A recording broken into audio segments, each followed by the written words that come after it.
DJ की आवाज कम करने के लिए कहा तो हथियारबंद लोगों ने लाठी डंडों से किया हमला। थाना रतनपुरी क्षेत्र की रहने वाली महिला उन्नति आज प्रार्थना पत्र लेकर एसएसपी की शरण में जा पहुंची। महिला ने बताया कि 3 दिन पूर्व 10 मार्च की रात्रि करीब 10 बजे जब सोने की तैयारी थी, तभी सड़क पर कुछ लोग जो गांव के ही बताए जा रहे हैं, घर की तरफ अश्लील इशारे करने व डीजे बजाने से रोका तो घर में घुसकर ही मारपीट करने पर उतारू हो गए।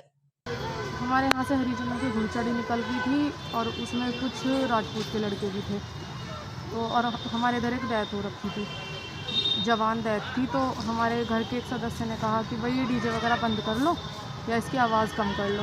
तो उन्होंने पहले हमारे घर के सदस्य पे हमला करा, उसके बाद हमारे घर आके उन्होंने हमला करा, हमारे घर में तोड़ा फोड़ी करी है।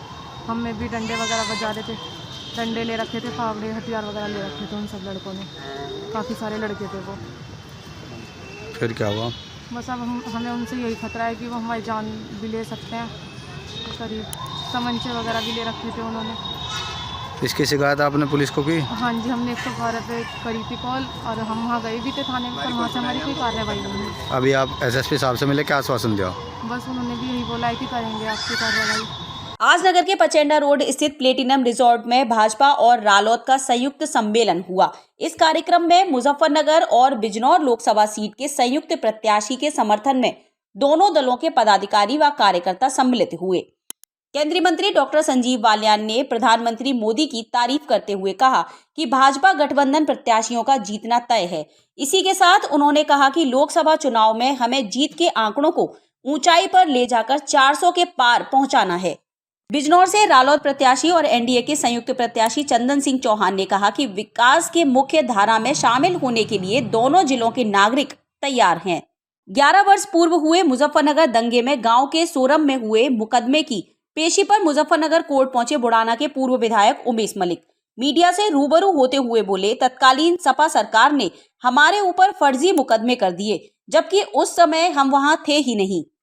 2013 में दंगे का मामला है गांव सोरम में। उस समय की सरकार ने, उस समय के प्रशासन ने हम सब लोगों के ऊपर, मेरे साथ हैं पूर्व प्रधान सुधीर जी, प्रधान जी मनीष जी, हमारे रामपाल चेयरमैन साहब, हम लोग 6 लोगों के ऊपर एक मुकदमा लिखा गया था, फर्जी मुकदमा।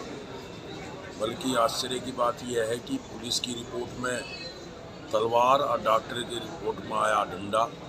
इस तरह का फर्जी मुकदमा एक 307 का हमें नियम किया गया था, जब से चला आ रहा है। उसी मध्य आज उस मुकदमे में चार्ज बनेगा, उसी विषय को लेकर हम आज कोर्ट में उपस्थित हैं। कितने लोगों के नाम दर्ज है मुकदमे? 6 लोगों के नाम, और जितने भी गांव के सम्मानित लोग हैं सारे के सारे इस मुकदमे में। वहीं से ही सारा मामला शुरुआत हुई थी जी। बल्कि हम लोग तो वहाँ थे भी नहीं गाँव में, बस फर्जी मुकदमे लिखे जा रहे थे।